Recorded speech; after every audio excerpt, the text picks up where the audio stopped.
going on, guys? Welcome back to another episode of the BV SPORTSHOW. I'm your host for today, TV Nico. I'm here joined today with... It's been a while, but I'm back, man. Tottenham Joe. Yes, sir. BV's heart and soul right there. Facts. And lastly but not least, we're here with... Carlos, man. We're on the journey still. Still on the journey. Yeah, the coach himself. Glad to have you guys back. All right. Start off with today's episode with Liverpool, the soon-to-be probably champions. Got a nice little sweet winning feeling after the last Merseyside derby. 1-0 win. What's your thoughts on that game today? What's your thoughts on Liverpool going forward now? To kick it off, I think the atmosphere was there. The atmosphere is always there for a Merseyside derby. Probably best derby in the country, you say? Or would you say? Top flight wise. I severely beg to differ. I severely. You still think it's you boys, isn't it? Aren't you? Of course, it's Arsenal Spurs, no? You don't agree, Carlos? Yeah, I think we've made it. I mean, it hasn't been as competitive the last few years. But, That's different. Of course, he You know what I said. mean? What's funny is though, Everton do make it competitive, actually, funnily enough. In the game. Maybe not in the game, but in terms of results. I mean, Not only over the last 2 years since that geezer Andrew's been in the dugout when it hasn't been competitive. But bar that, usually it's very competitive. Yeah. But speaking on obviously the Merseyside derby, I think the atmosphere was there from the crowd. Obviously, the Anfield crowd, they're all going to be up for it. Obviously, the Liverpudlians and that. But I think the overall quality of the game, it weren't great, man. It weren't great. I think it lacked a lot of individual quality, man. Obviously, Salah hasn't really been on form the last couple of weeks. That showed, I think, where it's probably been Eid and stuff. You never know when it comes to that side of things. Yeah, man. I think obviously Tarkowski should have got sent off within the first 15 minutes. Yeah. It's a horror tackle. Yeah. But other than that, there's not much to talk about. I think Diego Jota looked lively, and obviously got the goal. Yeah. I was saying this, I think, off camera as well. I think Jota's probably easily the most cleanest finisher, barring Salah. He made that goal. He made that goal very well. Slot's kept his faith in him because he's been on the drought, though. So he's actually been on the drought. So he's kept his faith in him and he's kind of repaid him back. I think he's made it clear that that's my spot. Number 9. That's his number 9. That's what he wants. I think just injuries is always going to just hold him back. I think that's always been the issue. Luis Diaz was threatening throughout the whole game. He's getting a lot of the ball, though. He's getting a lot of the ball. Most of the things are coming from him on his left-hand side, isn't it? But even that assist, boy. Yeah. So, no. I think Jota made that goal well, though, because he took it and he obviously the jinky a couple times and put it and brashed it in the bottom corner. But yeah, other than that, man, I don't think it's just another win, isn't it? There's nothing much to talk about it. Like Moyes has never won a game at Anfield, you know. Yeah, and to be fair, Beto he created a good chance for himself. Yeah, I can't believe and he hit the post, but Van Dijk was a bit of a shanky trying to get there. But yeah, other than you know what it is? I think at this point in the season now, I think Liverpool, I don't think they're going to be playing the best of football like they were the first half of the season, but I think now they're just going to be just grinding out those results. Yeah. And the thing is, they've got the players to actually grind out results. Yeah. They've got the know-how. They've got a big squad as well, like in terms of like even in attack. The fact that they're not bringing on guys like Chiesa who could easily walk into a couple starting 11s in the Prem. And for them to just like, I think, and they don't have the Champions League anymore. FA Cup's done. Carabao's obviously done and gone, and they can just. And the fact that they got Curtis Jones playing right back. Yeah. So for the fact that he can do a job there. Yeah. Speaking on how poor they've been as well, Mo Salah obviously has probably been very quiet since the PSG games, and I mean it's not been kept quiet anywhere in the football community because Carabao Cup he went missing as well, and. I think the talks of Ballon d'Or sort of like just they've been quieting down. That's him done, isn't it? It's got to be surely. Probably. I think it's a bit sad though, considering he's had a blanding of a season. But that's just how it is. That's just how it works in football, isn't it? No, I wouldn't say that's how it works in football. I think Ballon d'Or is just a popularity thing. He doesn't seem to be very popular amongst like the footballing community around the world. He's always like when you put him in that little debates and stuff. He's always one that's a bit kind of jaded. And looked down upon, I think. I think if the Champions League final, if we'd have got to the final at least, maybe then I think he would have had a better shout. Yeah. But now because there's a few other players in his position that are pushing and they're still in the next round still. Yeah. So it's going to be, I think, Yeah, I think he's done, man. I think so he's run done. See it. I thought Mo Salah's winning it. That's. I'd like to see him win it. I'd want him to. I actually want him to win it, but even ahead of guys like Mbappe, Rafinha. I mean, Mbappe and Rafinha have both turned it on crazily. But even then, it's a popularity contest at the end of the day. And like, I think considering Salah's numbers and what he's done this season throughout the whole course of it, I think he should still be in the conversation and still be within the top 3. But we know how football works, especially when it comes to the Ballon d'Or. So I don't see it. Yeah, I think it's definitely a top 5 thing for him. Yeah, I don't think he hits top 5, but I reckon. Yeah, I don't see him winning it, unfortunately. For his sake, anyway. Bit of a weird one, but I don't know. I feel like the season's been not the way I want to say it's been an underwhelming season for Liverpool, like coming to the end now. But what we expected from them, it's a bit underwhelming. Let's be honest, because you thought that they would pretty much go more further in the competition of like Champions League, even FA Cup. They didn't win the Carabao Cup. They didn't turn up for that game against Newcastle. So. Look, production said it's been a bit underwhelming. I don't use this otherwise. So, yeah, I just want to put a little thing in there before we could talk about that. It was like they were so poor in that Carabao Cup final, but they were flipping amazing in the semi-final against us and tore us to shreds. But then played at that in the final. I'm just fuming about that. But isn't that more to do with you guys? Or? Yeah. You know, being partials. Yeah, of course. But no, I think obviously production prior to us recording that. Yeah, I think it's a little bit harsh to say the season's been underwhelming. Although I hear where he's coming from, I do think it's a little bit hard considering it's Arne Slot's first season for first and foremost. And on top of that, they're going to win the league by like 15 points. I think that's real, man. They've had no pressure. They haven't had no one actually chasing them. Obviously, Arsenal been in and around, but I'll be real, bro. There's been no. If you think back, bro, they've had no pressure on them like that. I mean, you lot was pushing them that was your team job. February, no? But same, and then they're still saying when Saka comes back, we might couldn't. Nah, it's too late, man, bro. It was Saliba a few years ago. Bro, the league final season. There's always something with these lot. From the time, bro, they've only lost one game. Yeah, against Forest. One game. Yeah. That was a bit of an anomaly as well because at Anfield, and that's it. Since then.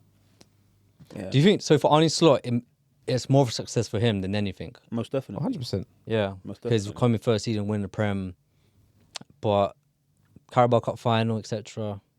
Right, let's be real. They don't care about that. Yeah, they don't care about that. Let's be real. Yeah, like for them, it's disappointing, but because when they was winning the Carabao Cup final, the Carabao Cup, everyone would have been happy. I mean, considering they'll be happy if they want it, but bro, they want the Champions. They either wanted the Champions League or the Prem. The league, yeah. I agree with that. Fair enough. Well, like you said, there was meant to be some sort of pressure this season for Liverpool, but there wasn't. Do you reckon you guys could? You beat Fulham yesterday 2-1. Listen. Saka's back. The league is wrapped, bro. Saka's back. The league is done. But take us through the game. Like, what did you think? Like, Saka now back. He scored after 6-7 minutes, and now, wouldn't say you guys are back. But well, this is the thing, bro. The feel-good factor. It was like a sacrifice because he came back and now Timber and Gabriel out. I see a funny meme about that yesterday as well. It's like a funny meme. But it's a feel-good factor to bring, like you said. Yeah, it's good to have him back. Yeah, of course. It builds belief. And scoring. Scoring, yeah, but then I can't lie. It just shot me back down as soon as I saw Gabriel pull up and then Timber. I'm hoping Timber will at least be back for next week. But we're not going to get to Champions League yet. But Timber got a knock as well, yeah? Yeah, he come off. He did, yeah. Partey had to go back to right back again. Damn. How important do you think though Saka returning for not just for Arteta but also for Arsenal, like the team, just morale, etc. Yeah, 100%. And the thing is, that goes a long way. Like you can't just deny the fact that obviously you got injuries in the game, but the thing that you guys and the thing is Martinelli in that he actually had a very good game. He looked lively. Very lively. He did. Only thing is, we was quite fortunate as well not to end that game 2-2. Muniz missed an absolute howler. Like literally. All we had to do was just guide it in, and he headed it wide. Yeah. I think, man. I think you just have to take every game as it goes. But like I was saying, at Liverpool they got too many players that have the know-how. We're just gonna be in and around, hope they slip up. But there's no other teams that are gonna slip up with that. And the last thing I want is us to go to Anfield and give them the Guard of Honour. That is the last thing. Oy. That would be something. I mean, it wouldn't be the first time you guys give a Guard of Honour. This is what I'm saying. Because I remember... we don't need to get into that. Walking in the end, we don't need to get into that, but... Yeah. Well, that's it. Just take each game as it goes, man. You said, I'm going to tell you a bit of a personal story as well. Oh. You said once, but you basically, I remember, for you guys that don't know this, right? Carlos had a Robin Van Persie poster once on his wall, right? In an Arsenal kit. And he said that he would never take it down until Arsenal win the league. Yeah. Right? Great. That's a true story, bro. It's pride. It's a true story, funny enough. And Van Persie did win the league himself, but not following season. Not Arsenal. Yeah. Right? Oh. When do you think that poster will get taken down? Is it still up to this day? Yeah, I think it's still. Unless my mom's still. It's in his mom's house, but like my old room. But wait, I can't lie. Like, do you know what I feel like for tradition? It was pride, bro. I can't lie. Nah, that's all like 10 years ago, bro. Touched me, man. Yeah, that's all like 15 years ago. Bro, can't lie. That one touched me, man. That was just pride, man. Do you know what, though? I hear it, yeah. But when he went to Man United the following year and won the league, it's like, I would have ripped that down with, like, oh, no. It's the fact that it's Van Persie. Yeah. Oh, man. If it was like Henry, Bergkamp, like Eric Fairs, I hear it because he's more of a legend to your club. Yeah. Van Persie, man, that hurt. That must burn. Even like Walcott or something would have made more sense. Like, do you know what I mean? Exactly, yeah. Oh, I think Walcott's on the other side of that poster. Was that back? They're looking at each other like, yo. Like, hey, when we're coming down, we're still here. But yeah, man. Hey, like I said, we just got unfortunate this year with injuries, suspensions. Obviously, suspensions was our fault, but yeah, that was a good one. Still, that was a good one. Yeah, man. So, like I said, the journey continues, man. The journey continues. Like, the journey's been going on for a while, man. I can't lie. Trust the process, as they say, innit? But there was one thing that Arteta mentioned about transfers. But it depends. What are we going to be aggressive with? Like, we're going to go for a striker. Surely. We're going to go back up on midfielders because I think we do need midfielders. Surely. Linked with the sporting striker. Gikores. Yeah, Gikores. I don't know. No, he'll do more of a job than anyone. I'm just scared because he might be another YouTube real player and then we just no. I feel like we've seen enough of him in Champions League as well. Yeah. He's played in England. Like, he's not gonna. But then, I don't know, man. You guys need a new striker. There's no way he's sitting here having Marino and Kai Havertz up front and saying, I don't know, man. I don't know. But I got Gikores. That's madness. Fairs. And a left wing. I think a left winger as well. I think I've kind of raved on about the fact that Martinelli hasn't. We need a left winger, man. Huh? We need a left winger. Yeah, I know Martin. For example, like yesterday, he showed maybe some sort of qualities in the game, but there's too many times where I see him and he's just like I said, he's always running out of ideas. He's always if something doesn't work, there's nothing else to it, and he's just a one-trick pony. Fair enough, he's good for what he does, but at the end of the day, I don't think he's good enough for you to win a Premier League type, which is what you guys are sort of going for in a way. And I think the fact that Odegaard got injured and you didn't have anyone else there, and that's this is the thing. When he got injured, could have done with Emil Smith Rowe still. Or in Wary. Or when he's playing right wing, innit? So. But yeah, man. Joey, so as well, like obviously considering Arsenal that did get a lot of players injured, like strikers, like I said, Odegaard, Saka. They don't. If Jesus was injured, Havertz is injured. Mm-hmm. If Liverpool had all those injuries, for example, let's say Salah, Diaz, they won't be where they are. Look at last season. Bear in mind that Gakpo had a good run. Gakpo has had an injury. Diaz had a good run at the start. Diogo Jota had an injury. Yeah, but I hear it, but it wasn't as like drastic as the way Arsenal had it. Do you think Liverpool would be where they are and Arsenal would be where they are? Nah, because I still think Liverpool have players to come in. Yeah, still got Darwin Núñez. The proof's in the pudding from last year, bro. When they lost all their main players, look where they ended. And this is what I was saying. Yeah, a lot of people get onto Arteta about like a lot of fans saying, he needs to come, he needs to leave, like his time's done. But bro, he's had to adapt a lot throughout the season with different injuries coming out. And yes, we're second, even though we ain't really pushed Liverpool as much. Bro, we've managed to maintain top 2. I mean, yeah. It easily drifted off, you know. I hear it, but my rebuttal to that would be you had an injury-free 2 seasons. Yeah, no, but then we're going back to last, bro. We're talking about this season, bro. You could talk about this season, but this was meant to be your year. I know, so but unfortunately, we got hit by injuries. Yeah, cool. Because look at last season, Klopp couldn't keep maintaining seasons. They couldn't. Remember, Liverpool had a strong run last season to start. They won the Carabao Cup. They won the Carabao Cup in February. Exactly, but leading up to that, they were up and around, and then remember they were expected to Liverpool. And then they drifted off. Yeah, that could have easily happened to us. Like we could have just drifted off. Also, we ain't won no titles or whatever. Yeah, but we managed to maintain a good position. Like Liverpool always talking about quadruples every season. I hear all the time. But yeah, man. And we get sucked into it. But they're acting like they've had all these players out at one time. It's like one person's been missing, then another person comes back and goes. We had suspensions, or at the time when Gabriel and Timber were getting injured, Odegaard got injured. Yeah, but it's not all been at one time. It's like one's popped out here. But in one game, we lost Timber and Gabriel against Liverpool. All right, let's say, for example, Salah, if he was out for 3-4 months, would Liverpool 100%. be top? It's him and Virgil as well. Yeah, but let's just say Salah, because Salah obviously he's one of those guys that he's always going to get a goal or an assist. Yeah. Regardless of like how bad he plays. Look how many goals he's got on assist. Yeah, obviously, yes, he's the top goal scorer. He's probably the best player. That's been the best player in the league. So Liverpool be top, but just not as far ahead as they probably. I'd say so. Yeah, I'd say so. Cause I think the whole rest of the league's been underwhelming. So I still think Liverpool would still manage to grind out results anyway because they have players that are able to still get them over the line. But that's just my personal opinion. All right. Well, we spoke about first and second. Let's talk about third. Nottingham Forest. Nottingham Forest, and unfortunately, on the receiving end was United. And Anthony Elanga scoring against United. Can we give him a round of applause? Can we just? You know what? No? He didn't celebrate, so yes. Yeah, give him a round of applause, man. Because players, like, sometimes when they leave big clubs, they get talked badly about as well. And I feel like Elanga deserves to get the praise because he was sort of like shoved out.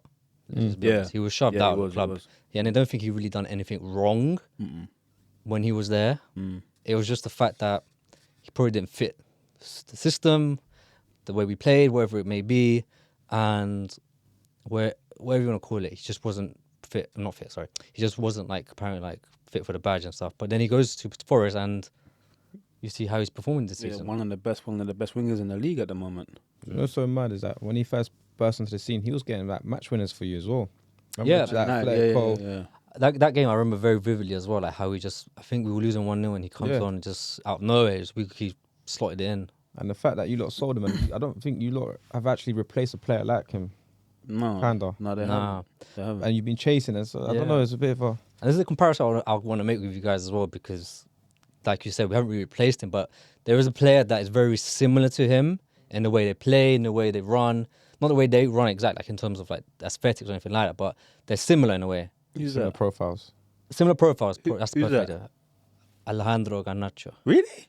They are. They're both right. They're both considered fast. They're considered fast wingers. Alejandro Garnacho fast. Yeah, well, he's considered it amongst football fans. He's got pace. He's got the bit of pace to get behind the man. Anthony Elanga pace. No, fair enough. Maybe not that, but I'm just saying the profile that they are. You would put them in some similar bracket. They both can play left or right wing, right? Fair play. Yeah, I'd agree with that. What's your guys' opinions on Garnacho? Do you know what, for me, I've even sent on the group chat as well yesterday while the game was going on. I said Garnacho is causing United too many issues just by losing the ball, just for overdoing things. And I think, Carlos, you mentioned as well how he wants to be the main man. Yeah, you can tell he wants to try to be that main man, step up. It's just funny because the fact that obviously I think when Elanga got shoved out, were they that similar age at the time? They were. Elanga would have been 20, no? Yeah, and the fact that they didn't really give him a chance. And I feel like he had more of an impact than what Garnacho's had, right? Yeah, but to be fair to Elanga, he played 50-odd games for United, you know? Yeah. He did play quite a few games for United, considering. No, yeah. 55 games or something like that, I read yesterday. But it's just funny that they're giving Garnacho more of a chance. Yeah. You know what I mean, he got shoved out of the team at first. Obviously, he proved his mentality was right. To be fair, his attitude doesn't stink. That's one thing I would say. He's got the attitude, fair enough, to try hard every game and try and do something. But then the ability has to match the attitude and the mentality at the same time. I think it's just preferences, man. You think it's preference? I think Ten Hag just preferred Garnacho to. Remember, Elanga said that he left to play more games. Yeah. It wasn't like he pushed him out. First. But he wanted to leave. Elanga backed himself basically. But do you think Elanga would fit Amarin way of playing. Most definitely. Because let me be devil's advocate, right? Because you look at Forest, right? The way they set up, they set up to counter. In every game, they set up to counter pretty much, unless they play maybe a weaker side, which they don't have too much. Yeah. But that suits Elanga a lot, and players like Hudson-Odoi that they have as well, to hit teams on the counter. And United, they're not really set up for like that type of football at times. They're more set up to grab possession, especially now with Amarin. They're set up to like keep possession, keep the ball, play the widths and etc. I was gonna say though, if you still think Elanga can have the same effect in that? I think so, because if you got Bruno Fernandes anchoring like he does, that frees up a lot of space for the wing backs to fly forward. Yeah.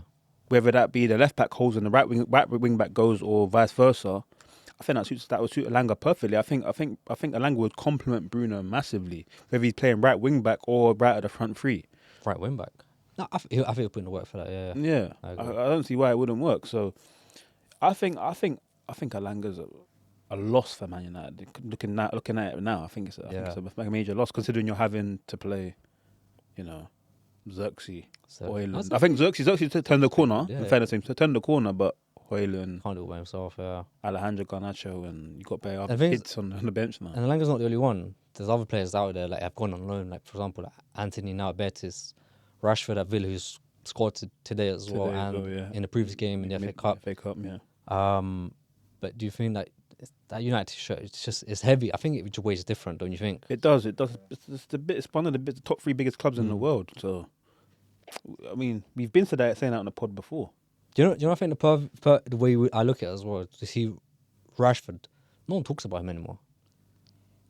Low key. Not to the volume that we were before. Yeah, not really, because he's not at United, and he which is good. I think for him. I think for him to go away, United, it's breath of fresh air for himself as well. And I think just for Amarin and United, just because when he was there, it was always about him in the press conference, or you hear in the news, or something will come out. Rashford this, Rashford did that, Rashford didn't start, Rashford's on the bench, or wherever it may be, or when he scores, then why is Rashford not playing? So for him now to be at Villa, I think even Villa, for them to make that move as well, is actually really, really smart. Yeah, because they know it's not going to be. I think long term, I think they're too smart to get him long term. In my point of view, I don't think they will stick with him. One, because of the wages. 2, because we realize, I think they know his inconsistency, which isn't exactly something that no one can see. Everyone can see that. I think he's been quite consistent in the Villa shirt, though. Has he though? He has, definitely, man. Last 2 games, fair enough, yeah. And I think if you just look at goals and assists, you're gonna think, but if you actually watch the games, like, he's very threatening. Yeah, very threatening. Yeah, and him and Asensio have got some weird link up that we would never have saw coming. And like, even look at today, like, if all 3 of the January signings scored, Rashford, Asensio, and Marlon, it's like, I respect what Villa are doing. I wouldn't be surprised if they were to make a move for him, or obviously try and cut his wages. But be a good bit of business for squad depth, in my opinion. But so are we not going to talk about what you think about United then? Because it's just been all about Forest, which is good for once. Yeah, good for once. But yeah, what do you mean we talk about? What do I think of United in terms of what? Or do you just in what sense? Whatever you feel it. Like, do you feel anything right now? All right, let me be honest with you. I think I can't speak for all United fans per se, but me, when I look at these games now, I don't, especially the Premier League games, I'm a bit numb to the results now. I know the whole jokes about us getting relegated are somewhat as like just a joke and just a bit of banter at the end of the day, but I don't think we're not going to get relegated. We're not getting top 4 or top 6 or top 8, right, for European spots. So for me, Prem season wise, it's done. Yeah. I'm done. Like, I went into that Forest game. If we won, I'd be happy, but if we lost, I wouldn't be sad by it. Or if we drew, whatever, it's whatever. I'm more focused on Europa League. We're in the same boat, brother. Europa League or bust. Exactly. I feel like United and Tottenham, we're in that like part of the season where nothing really matters in the Premier. Like, Prem-wise, we're on the beach. It's just Thursday football from now. But I don't think Amarin would want to have that sort of mentality. I still think he would want to go into every game and win every game and output his way of that he wants to play. So I think for the team, it's important for them to try and get results, because winning is always a habit, right? And you want to transfer that to, for example, like Europa League. So for me, but as a fan though, Europa League for me is my priority. If we lose that, it's obviously different. It's all guns blazing in the studio. But if if we have a good run, even if we get to the final, I won't be too mad about that. Depends how that game goes as well. But yeah, that's my thoughts on United right now. What about Amorim as a coach? Yeah, no, I feel like even yesterday when you saw against Nottingham Forest, that we played good. We didn't play bad. I didn't think you played badly, no. Yeah, so you can tell that what he's trying to do is sort of ticking with these players, right? And I think the players are starting to realize that they're in a position where it's not going to be the manager at this time that goes. I think the board will stick with Amorim for as long as they can. So the players have started to realize, the board's not messing about. Like, they're going to stick with him. So it's either them. That's it. Or that's it. So I'm always going to back the manager no matter what. I always back a manager before I back the players. In some circumstances, but most circumstances I will. So that's just what I think about Amorim. Anyways, speaking on United and the red side of Manchester, we'll speak about the baby blue side, which is Man City, and they got their second win in 5 games, and looking like they're in a bit of a top 4 race now with Newcastle and Chelsea breathing behind their backs. Mental. What's your guys' opinions on their chances? Grealish scored his first goal in like whatever year. Yeah, so crazy. But I think Marmoush can carry the mantle in Erling Haaland's absence. Yeah, for sure. I think he's a hell of a player, man. Yeah, he looks very good. Yeah, so very good. I think he's going to be exciting to watch for the rest of the season. Obviously, they've only got to play for the FA Cup now, so. But I mean, like they kind of put themselves in a position where top 4 is not even in their hands no more, man.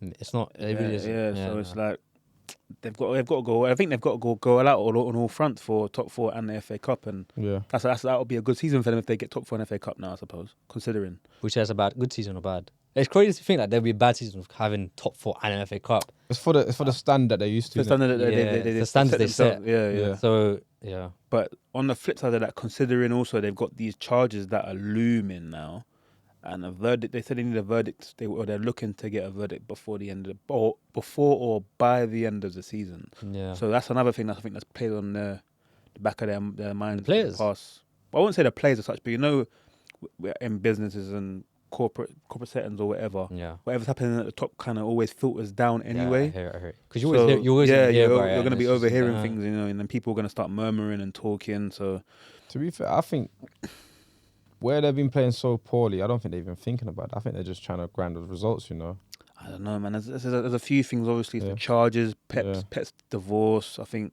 the few things that have played a part in the situation, but obviously as well, it's hard to keep going again after 3-4 seasons. So they were due a come down, I think, anyway, regardless. But just all culminating into one thing at the same time. It's a bit. Do you think they'll be there next season for the Prem once again? I think so. I think depends on how the summer goes. I think Pep will be wanting to go out with a bang, to be honest. Yeah. Pep's next season, do you reckon, or what? Yeah, I think he'll be super motivated to come back and give a good ending. It'd be funny to see, because I remember Fergie had his last season. He lost the title the year before to City, and then he retired. Yeah, to retire, he won the league. Yeah. So do you think Pep will try to win the league one more time? And that's definitely. Potentially, yeah. Yeah. That's what I'm saying, go out with a bang, innit? Yeah. Got to. Hopefully Pep go and Arsenal can actually win it, but we'll see how that goes. Yeah. We'll see it. Yeah. We'll see what United can win, innit? Okay, fair enough. But don't get to him though, because his team, I don't know, will you guys win something soon? Hey man, we'll see, man. Before we finish though, let's talk about your team. You guys are playing tomorrow against Chelsea, which for me, you guys don't really beat Chelsea. We don't, Chelsea. especially Chelsea's at Stamford Bridge. We definitely don't do it. One win in about 30-something years. I'll be there, obviously, as you know. I'm always there. Yeah. Come rain or shine. Yeah, I don't know. I see Chelsea beating us like 2-0, to be honest with you. Yeah. I don't think see us putting up a. It's Andrew's just. Do you know what it is? You gotta hope Palmer steps up, because he's back from injury. Jackson's back from injury. See. I mean, I ain't got hope for that, but yeah, no. I see what you're saying, though. I see what you're saying, but yeah. Yeah, because that is. Yeah. I mean, but one thing we know about Chelsea Spurs is there's always going to be goals, drama and goals. Yeah. It'll be worth watching on a Thursday night, I suppose. What do you think, Carlos? You think Chelsea winning that, right? To get in top 4? I don't know, man. I think it's just gonna be a messy game, man, because they're just both so inconsistent. Yeah. Obviously, Spurs, injury-wise, I think you almost got everyone back now. Got everyone pretty much. Yeah, just Richarlison and Danso are missing now. So yeah, no excuses. There's been no excuses for the last few weeks, to be honest. So it's still, I think downward slide, but you know. Do you feel like after every game that Andrew's playing for his career, for his job, or do you think the ball's gonna allow him his run in the Europa? Yeah, they're gonna give him his run in the Europa. But I think you don't keep him if he wins it though. Well, I don't know. I think if they were, you don't might as well build a statue if he wins the Europa. That's so funny. It's just so funny because it's like Spurs could finish at 16th and then win the Europa League, and it's like he'll get a statue, and you'll be like, bruv, like, hey. Why shouldn't he? Give me a reason why he shouldn't. I mean, we've already got 2 Europa Leagues in it. So, I hear about some clubs ain't got none, but you know what I'm saying. But on that blow, we'll leave it there for today, right? Yeah. But guys, thank you guys for watching. Before we end it, make sure you like, comment, and subscribe. Follow us on Instagram, Twitter, TikTok, the whole lot. Yeah. Take care, guys. Peace.